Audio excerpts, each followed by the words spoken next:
The weather is not the most summery, but I gotta be honest, I love this weather. So we're gonna leave the bike in rain mode, and we're gonna slowly make our way towards Fuji, where the rain has just stopped, meaning the roads are mostly safe, and yet everything is green and beautiful. But I think I took too much time, so Sunday traffic.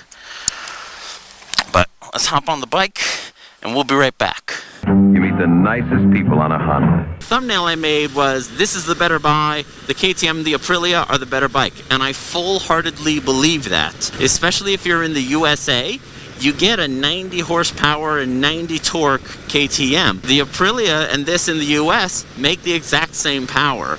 So ignoring reliability, they're just better bikes. I guess there's the first thing. I want to be incredibly clear. I am not telling you what's the better bike for you.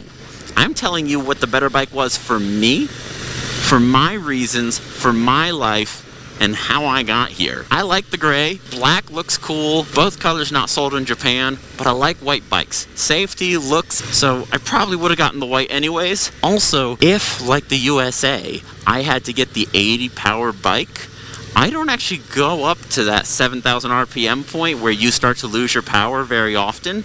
But I also have, oh wow, I have exactly 100 kilometers on the bike. Hey, you know, get back to me around kilometer 5,000. Yeah, maybe I am using the full 90 horse. But if I had, ignoring reliability, consider this against the Aprilia getting the same amount of power and all the unbelievably better features on the Aprilia, I just don't think I would have bought this. But since I'm in Japan, and since I have a young daughter, and I'm just, thank you. Gosh, you gotta love courteous people. So thinking about my daughter and thinking about our financial situation, I had to consider that I'm gonna buy a bike, and I can't afford to invest in all the aftermarket and do everything like I did on the MT-07, and then just sell it in a year or two.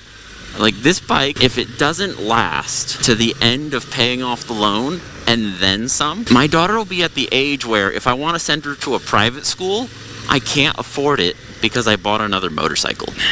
You know, bikes are great, but that sounds like bad parenting to me. Despite what the fans will tell you, despite what I may have said in this video, KTM's a risk. It's a big risk. If it was as reliable as a Honda, I would say full-heartedly that every other manufacturer would probably go bankrupt by the end of this sentence. Because KTM is just fundamentally better in every way. Even if you get the 790, where the suspension's not as adjustable, it is still that much better. Like, this suspension is not very adjustable. You have preload in the front, unlike the KTM. You have to use a tool, whereas KTM gives you at least the hand crank to do the rear preload. It is that much better suspension that, honestly, I probably wouldn't fiddle with it. The KTM makers, I would just trust them. And I know someone who worked with KTM, and they told me that the weight they make those bikes for is just about 75 kilo. So I'll just lose an extra 7 kilo, and the springs will be already perfectly preset for me. The lower tank, the torque, the cruise control, the quick shifter, the everything. I can't think of anything I would do to the KTM besides maybe an AXP skid plate and handguards that KTM didn't already do for me. It's just such a good bike. If you took a Tenere 700 and spec'd it with the premium suspension, gave it ride-by-wire, boosted its horsepower by that little bit, its torque by that little bit, gave it cruise control, switchable rider modes that remember your settings and all that, a bigger tank that goes under the seat, I mean, you're on the Aprilia.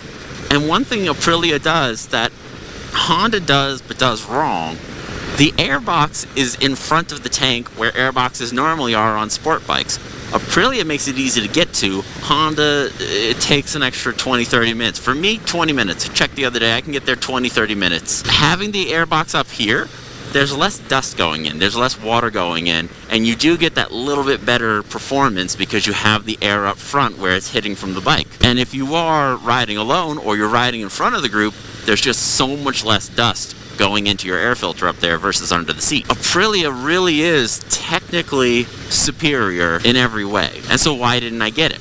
Well, I live in Japan, so if I bought the Aprilia, I think I would spec their quick shifter and then be exactly the price of a standard 2024 Africa Twin 1100. As good as the Aprilia is, I couldn't justify it over that, and there are 3 dealerships in the whole country. Now, they're all around the Tokyo area where we currently live, but there's a Honda in every town. There are KTMs in every big city, at least KTM dirt bike in a lot of the smaller cities, because I didn't realize how much dirt bike racing is a big thing in Japan.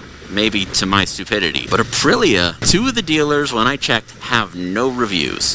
One of them have 2 reviews, one of which says great dealer, and one of which says nothing but is only 3 stars. Plus, how long do you wait for parts?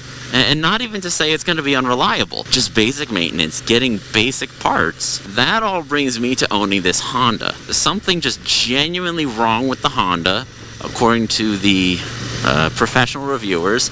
This rides like a 19-inch front wheel. No, it doesn't. If we're being honest about the street and you're not chasing peak sport bike, I actually find this very enjoyable to push it beyond its normal limits. It's definitely better than a Tenere. It's way better than an Africa Twin on the road, for sure.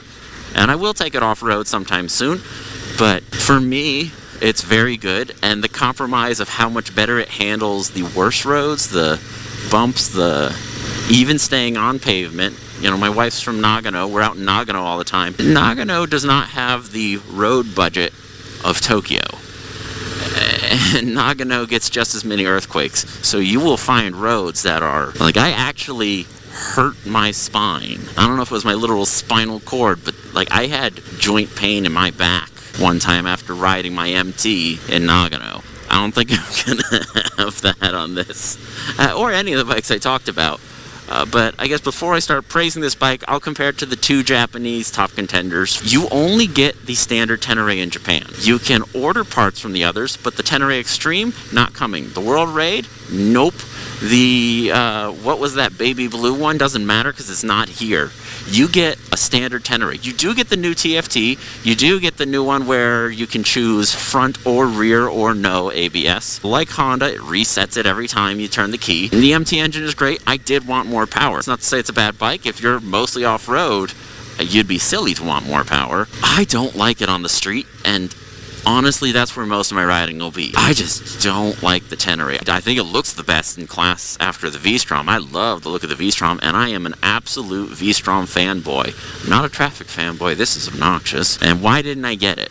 The V-Strom comes with the oil sight glass, the torque, the smoothness. There's no test rides in Japan, so I'm just going off forum lore and my friend who owns the GSX-8. The V-Strom weighs within a kilogram, within like 2 pounds of an Africa Twin. And people say you don't notice it as much as the spec sheet would say, but you definitely notice it's a heavier bike than this. It doesn't have cruise control like this, but it has suspension that wouldn't have been making me wonder immediately if I need an upgrade. And for the street, this definitely doesn't need an upgrade. But we'll see what happens when I get a little dirty. There's bumps that make me wish this was a bit better. As far as I can tell, this is a sport tourer that was slightly tweaked to be okay off-road, and that sounds more like my riding. Another reason not to consider this is the electronics. The off-road ABS is moderate front, maybe too strong for some people, and no rear. And that's what I want. I am definitely on the safer side. As a nearly brand new to the off-road world, that's exactly what I want.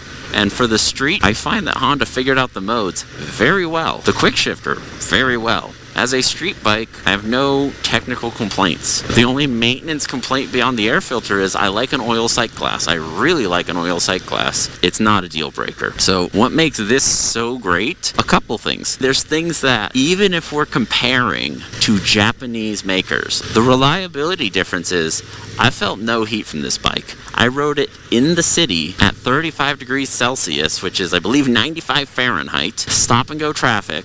Brand new bike, not even broken in. It had less than 30 kilometers on it, which is less than 20 miles. I didn't notice any heat whatsoever. And the temperature gauge has never gotten over 101. My MT-07, which is a famously good bike, in the same conditions, even after the break-in period, would be sitting at like 106. Tracer, 106, 108. KTM on a cold day, I was roasting. Vibration, I can say when I left this morning at 30 kilometers and now at 111, another great number. This is, yes, there's vibration, but I remember on the rental bike, once I got to 500 kilometers, the vibration was nearly gone. And then I would imagine if I did the first service, it would actually be gone. For a parallel twin, this is the least vibration I have personally ever felt. And the compression ratios on this are some of the lowest compression ratios in class, meaning there's a lot less pressure going through the engine, even though it's class-leading power after the KTM. And that's a big reason European bikes are less reliable. It's to say nothing about the maker so much as the design to get that every ounce of power. You know, if you're getting a parallel twin 660 to make 90-some horsepower, 100 horsepower like Aprilia can, that's a lot of pressure. It's a lot of heat.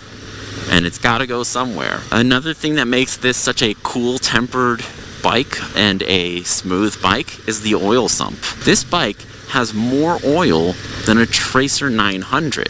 That's 3.2 or 3.4 if I remember correct in liters. This is a 3.9 liter sump, which means it's more oil to cycle through, which means it's cleaner longer, which means it's dissipating more heat. It's extra lubrication.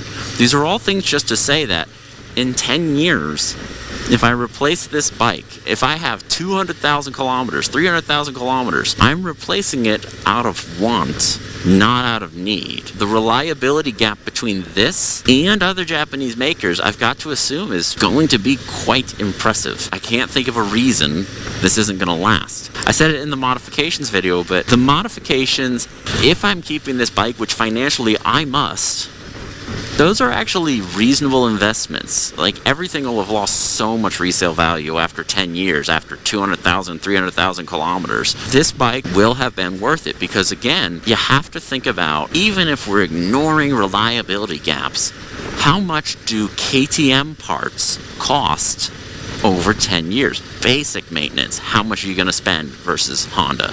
In Japan, remember, this is about me, not you. In Japan, how much am I saving on Honda parts? I don't pay any maintenance or tow trucks for 3 years because I bought it brand new from Honda. I only pay for material and parts. So I can change my own oil. I don't know if I want Honda's proprietary oil, and they won't let me bring my own oil. But the oil change is free. I can do all that on my own. If Honda doesn't want to put the parts I want, like when the air filter's no good, I'm not throwing away a brand new air filter, but when it's no good, I'll get the DNA filter, I believe. They made one for the Hornet that also works for this. I don't mind the extra horsepower. I don't mind the cleaner intake. I don't mind that it is reusable. Those are all lovely things. I wonder what kind of people import a Silverado to Japan, just so we know what's in front of me. That's import. No judgment, I'm just very curious. But yeah, this is not going to cost much in maintenance. But all the stuff is made in Japan. Everything I'm talking about is made in Japan. Financially, this was a smarter bike. Longevity, this was a smarter bike.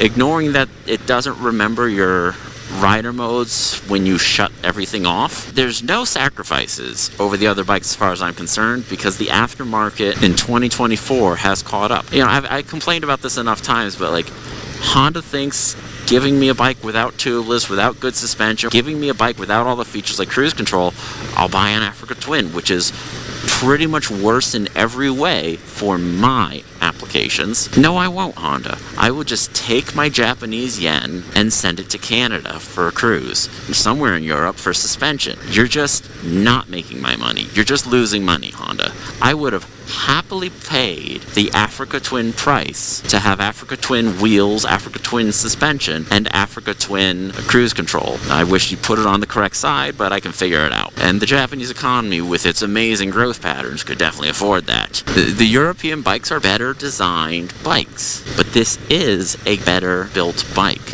Yes, there are going to be Transalps that are absolutely awful after just 2,000 kilometers, but that is the exception, not the rule. And I would bet there's going to be less than 10 in the world that are that bad off. Whereas there's going to be, and there have been, KTM 790s and 890s, Aprilia 660s that have been bulletproof reliable, and people are really hammering them hard, and they're having no issues whatsoever.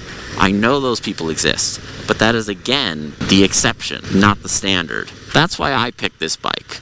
I'm not going to bet my daughter's educational future, my family's economic future. If this sounds like it's true statements for you, awesome. You'll love your Transalp. If not, great. Sell more KTMs, sell more Aprilias. Don't just give your money to Honda out of fear if you're not in a position that I'm in. Because Honda needs the competition. If there was no competition, this would be a cable throttle. Right, Yamaha?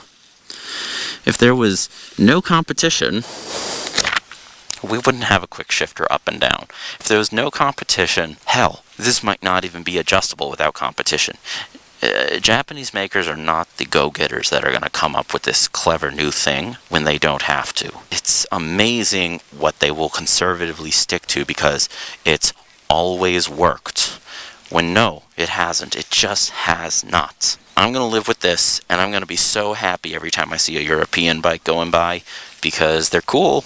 Those bikes are the reason this bike is as good as it is. KTM is the reason the World Raid has a better place tank. KTM and Aprilia are the reason this bike exists. I fully believe that. They're the reason Honda found a way to make an engine this small with this much power. They found a different way to keep the center of gravity low than KTM and Aprilia, but they are the reason Honda figured it out. You buy the bike that's good for you, and don't spend too much time watching YouTubers talk about bikes and making you second guess your bike, because that's one of the biggest reasons I've gone through so many bikes. Letting these people get in my head, letting people tell me that there's vibration in my tracer that I didn't really notice until they said it. I'm going to avoid consuming content as much as possible, because in 5 years, there's going to be a bike better than this. More perfect for me, but this won't be bad.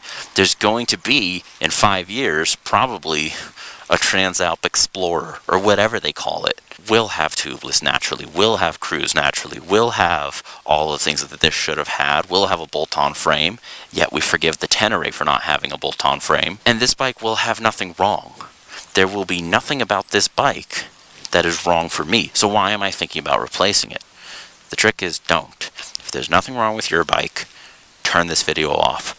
Please don't click on the next video and get out and ride. Thank you for coming along so far. To the people that have been there through the years, to the people that will be anxiously waiting for my next video, I appreciate you, but I really want you to think about your mental health and think about riding the bike you have. Be safe. Be yourself. Live a good life. See you soon.